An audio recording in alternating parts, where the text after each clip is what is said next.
আমাদের ইন্টারিম গভর্নমেন্টের একটা 2 ঘন্টা ব্যাপী মিটিং হয়। এটা একটা চলমান রাজনৈতিক দলগুলোর সাথে যে চলমান ডায়ালগ, সেটার ধারাবাহিকতায় এই ডায়ালগটা হয়েছে। তো এখানে মিটিং এ আমাদের চিফ অ্যাডভাইজার নেতৃত্ব দিয়েছেন। সেখানে 4 জন অ্যাডভাইজার ছিলেন।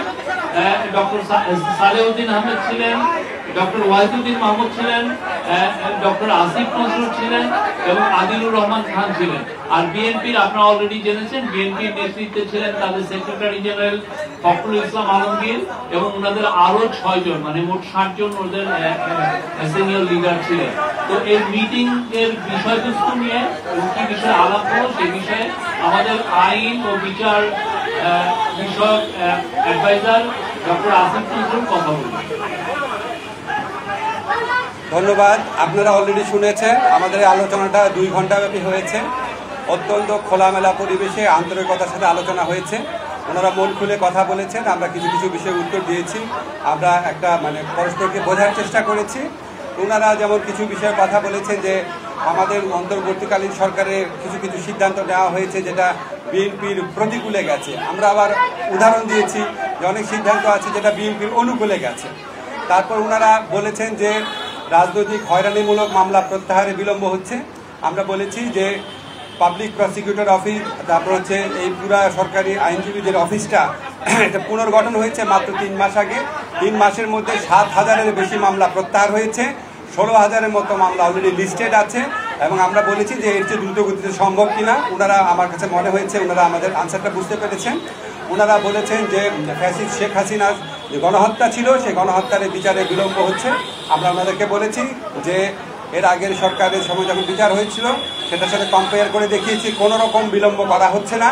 ওনারা আরেকটা ট্রাইব্যুনাল গঠন করার কথা বলেছেন। আমরা বলেছি আমরা এই লক্ষ্যে কাজ করছি, অচিরে এটা হয়ে যাবে।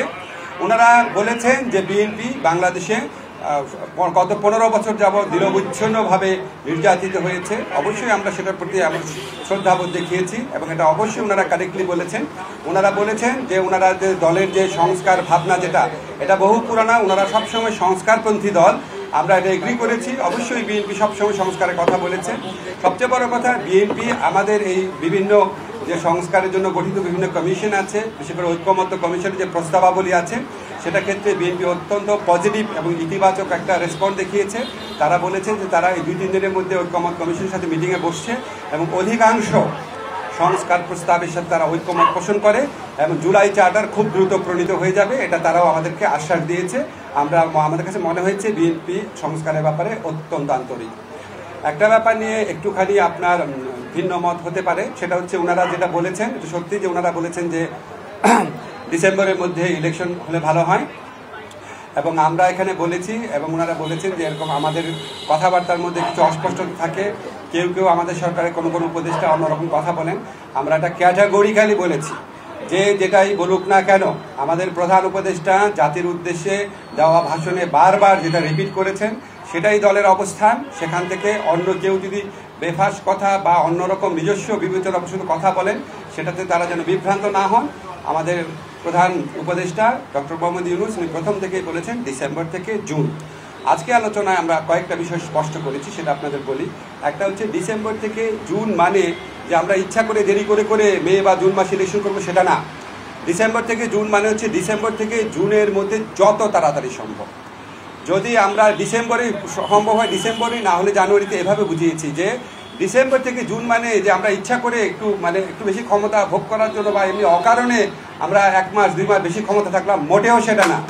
ডিসেম্বরের থেকে জুনের মধ্যে যত তাড়াতাড়ি সম্ভব। এখন ওনারা একটু জানতে চেয়েছে যে সংস্কার যদি হয়ে যায় এত দেরি করার মানে কি আছে। আমরা ব্যাখ্যা করে বুঝিয়েছি জুলাই চার্টার প্রণীত হলেও যে প্রয়োজনীয় আইনগত ব্যবস্থা, নীতিগত ব্যবস্থা, সেগুলি গ্রহণ করতে মাঝে মাঝে সময় লাগে। যেমন একটা এক্সাম্পল দিয়ে বলেছি যে ডিজিটাল সুরক্ষা আইন, এটা আমরা 23 বার ড্রাফট করেছি বিভিন্ন অংশীজনের মতামত নেওয়ার জন্য এবং বেশ কয়েক মাস সময় লেগেছে। সেজন্য আমরা বলছি আমরা তো পিন পয়েন্ট করতে পারবো না। জুলাই চার্টার পরিণত হওয়ার পরও কোন আইনটা কতদিনে হয়ে যাবে, কারণ আমরা তো অংশীজনের সাথে কথা বলবো, ব্রড কনসালটেশনের ভিত্তিতে করবো। আরেকটা বিষয় আমরা বলেছি যে আমাদের তো একটা জনগণের তো একটা আকাঙ্ক্ষা আছে যেন আমরা বিচার করে যাই। আজকে বাংলাদেশে এত হাজারের বেশি তরুণ জীবন দিয়েছে, আর প্রায় 50-60 হাজার মানুষ আপনার শারীরিকভাবে পার্মানেন্টলি ক্ষতিগ্রস্ত হয়েছে, চোখ হারিয়েছে। তাদের যে বিচারের যে দাবি, এটা তো এই গণ অভ্যুত্থানের অন্যতম প্রধান আকাঙ্ক্ষা আছে। তা আমরা যদি কোনো বিচার না করে যাই, কোনো বিচার না করে আমরা যদি ইলেকশন দিই, আমরা মানুষের কাছে এবং নিজের কাছে জবাব দেবো কীভাবে? ফলে শুধু ইলেকশনটা সংস্কার, নির্বাচন, ইলেকশনের ব্যাপারটা সংস্কার, বিচার এবং আমাদের সরকারের গৃহীত কিছু পদক্ষেপের উপর নির্ভর করে। এই জন্যই ডিসেম্বর থেকে জুন টাইমলাইনটা বলা হয়। কিন্তু আমরা ক্যাটাগরিক্যালি বলেছি এটা কোনোভাবেই জুনের বেশি যাবে না, যে যে কথাই বলুক না কেন। এটা প্রধান উপদেষ্টার অঙ্গীকার পুরা জাতির প্রতি, রিপিটেডলি উনি বলেছেন কোনো অবস্থাতেই জুন অতিক্রম করা হবে না, নাম্বার 1। নাম্বার 2 হচ্ছে ডিসেম্বর থেকে জুন মানে হচ্ছে ডিসেম্বর থেকেই জুন, বাট এর মধ্যে যত তাড়াতাড়ি সম্ভব অযথা কালক্ষেপণের বিন্দু মাত্র চেষ্টা আমাদের মধ্যে থাকবে না। নাম্বার 3 হচ্ছে যতটা সম্ভব সংস্কার আমরা করে যেতে চাই। এই হচ্ছে আমাদের বক্তব্য। এরপর যদি আপনাদের কোনো প্রশ্ন থাকে বলতে পারেন। আমরা 5টায় আসতে প্লিজ, আপনি কোন প্লিজ। সেটা হচ্ছে যে আপনারা বলছেন যে কোনোভাবেই আপনারা বেশি অতিক্রম করবেন না, কোনো খাওয়া দাওয়ার কোনো অভিলাষ নেই। কিন্তু আজকের বৈঠকে আপনি বলছেন যে ফলপ্রসূ হয়েছে, খুব সুন্দর একটা বৈঠক হয়েছে, কিন্তু বিএনপি মহাসচিব বলছেন তারা সন্তুষ্ট নয় এই নির্বাচনের রোডম্যাপ নিয়ে। তারা বলছেন ডিসেম্বরের মধ্যে নির্বাচন চাচ্ছে। বিএনপির মহাসচিব এটা বলার অবশ্যই অধিকার আছে। একটা আলোচনা থেকে একজন একভাবে পারসিভ করে, আরেকজন আরেকভাবে পারসিভ করে। আমার কাছে ওনাদেরকে দেখে হ্যাপি লেগেছে। যখন আমাদের ডায়লগটা শেষ হয়েছে মনে হয়েছে ওনাদের মনে যে প্রশ্ন ছিল এগুলো অনেক কিছু উত্তর ওনারা পেয়েছেন। আমার কাছে এটা মনে হয়েছে, ফখরুল ভাইয়ের কাছে অন্যরকম মনে হতে পারে। কি প্লিজ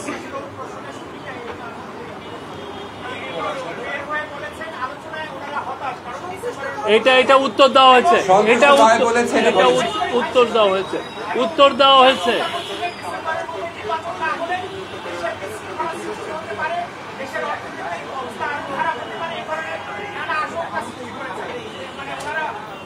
ওনারা এই সমস্ত আশঙ্কার কথা বলেছেন, আমরা আমাদের মতো বলেছি যে সমস্ত আশঙ্কার কোনো রকম কারণ নাই। এসব ব্যাপারে আমরা সচেতন আছি। আমরা অত্যন্ত রেসপেক্টফুলি ওনাদের মতামত আমরা বিবেচনায় নিয়েছি। আমরা এই ব্যাপারে আরও সচেতন থাকবো।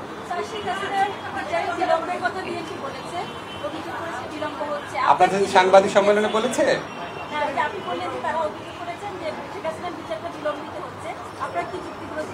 আমি তো বললাম এখানে, আমরা বলেছি শেখ হাসিনার বিচারে কোনো রকম বিলম্ব হচ্ছে না।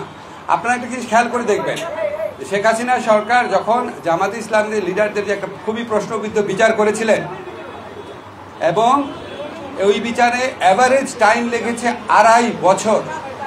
আপনাদের একটা পার্সপেক্টিভে দেখতে হবে, আমরা যেই ভয়াবহ এবং ব্যাপক অপরাধ ঘটেছে এটার উপযুক্ত সাক্ষ্য প্রমাণ সংগ্রহের জন্য আমাদের প্রসিকিউশন এবং তদন্তকারী টিম, আপনারা একটু গিয়ে ওখানে খবর নিয়ে দেখেন ওনারা কী পরিমাণ পরিশ্রম করেন।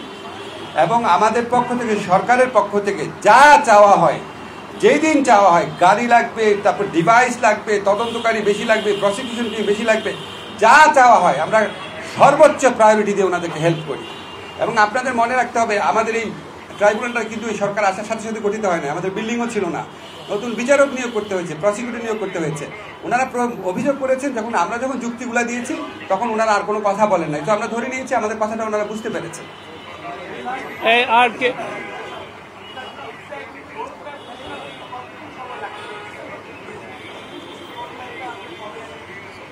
আমার এটা নিয়ে তো রোড ম্যাপটা ঘোষণা করতে কতদিন টাইম লাগতে পারে এটা তো আলোচনা হয়নি। এটা আমাদের প্রধান উপদেষ্টা সিদ্ধান্ত নেবেন। তবে আপনারা একটা জিনিস জানেন যে নির্বাচনের মানে এমনি আপনি যদি শিডিউল বা আগের নির্বাচনের যদি প্যাটার্ন দেখেন তাহলে আপনার শিডিউল ঘোষণা করার পর মোটামুটি 60 ডেজ দিলেই হয়। সেই হিসাবে যখন আমরা নির্বাচন করবো তার অন্তত 2 মাস আগে আমাদেরকে রোড ম্যাপটা ঘোষণা করতে হবে।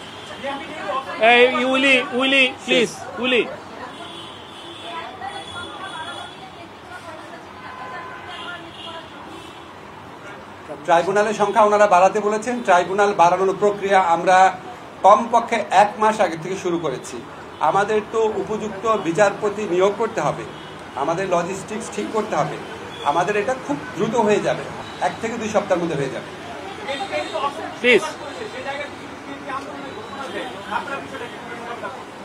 আগে ঘোষণা দেখ, তারপর দেখবো। আপনি প্লিজ প্লিজ প্লিজ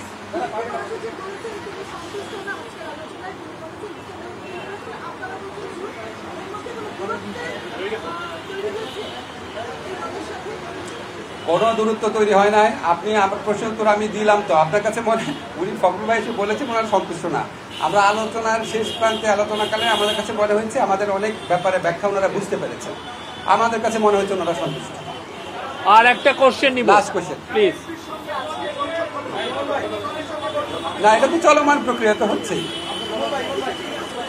আপনাদের একটা সুসংবাদ দেই, বিএনপি খুব দ্রুত বলেছে তারা আগামী 2-3 দিনের মধ্যে ঐকমত্য কমিশনের সাথে বসছে।